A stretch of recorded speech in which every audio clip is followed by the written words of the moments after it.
عطا محمد نور او عمر الله صالح سره ونښتل. لا چې څنګه جزئیات یې راسره ویډیو کې وګورئ او چینل هم سبسکرایب کړئ. سلام درنو لیدونکو، ستړي مه شئ. عطا محمد نور وایي عمر الله صالح د تور پیسو په سپینولو کې لاس درلود. د جمعیت ګوند اجرایوي رئیس عطا محمد نور د جهادي مشرانو په اړه د افغانستان لپاره د امریکا د بهرنیو چارو وزارت د پخواني استازي زلمي خلیلزاد څرګندونې ناسمې وبللې. نوموړي نن سه شنبه زمري 40 له افغانستان انټرنیشنل راډیو سره په یوې ځانګړې مرکه کې ویلي چې خلیلزاد اوس یو عادي شخص دی او په داسې موقف کې نه دی چې د افغانستان جهادي مشرانو ته دنده وسپاري. ښاغلي نور په لومړي ځل خپلې سیاسي تېروتنې بیان کړي دي او په خپلو تېروتنو پښیماني ښکاره کړه.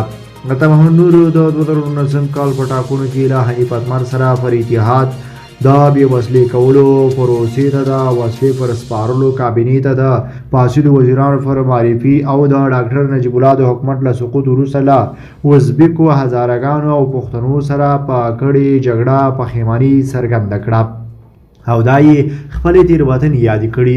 نوموړي د پخواني ولسمشر اشرف غني لومړي مرستیال عمر الله صالح له امریکایانو څخه د پیسو په اخیستو او د تورو پیسو په سپینولو تورن کړ او وی ویل کو چې عمر الله صالح له دغه کار انکار کوي، چمتو دی چې نور جزئیات روښانه کړي. عطا محمد نور وایي سره له دې چې د افغانستان د ژغورنې لپاره د مقاومت شورا د ټولو طالب ضد شخصیتونو په ګډون جوړه شوې ده، خو احمد مسعود له دغه شورا سره لیوالتیا نه لري او تر ډیره په غونډو کې ګډون نه کوي. په دې ځانګړې مرکه کې ښاغلي نور د امریکا پر سیاستونو د نیوکې ترڅنګ وایي که طالبان د سولې په اهمیت پوه نه شي او ستونزه د سیاسي مذاکراتو له لارې حل نه کړي، د امریکا له مخالفت سره سره به د دې ډلې پر ضد جګړه پیل کړي.